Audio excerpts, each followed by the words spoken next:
I'm Rob Ida. This is my top 3 tips on how to get your car ready for the car show season.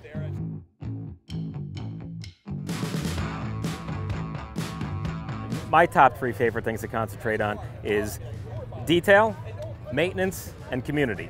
So first, we're going to detail the car. We're going to make sure everything is polished and looking its best. Check Eastwood for all your polishes, details, and buffing supplies.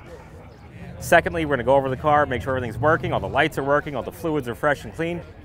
This car's been on battery tender for some time. We've had fuel stabilizer in the fuel system. And number 3, build a calendar.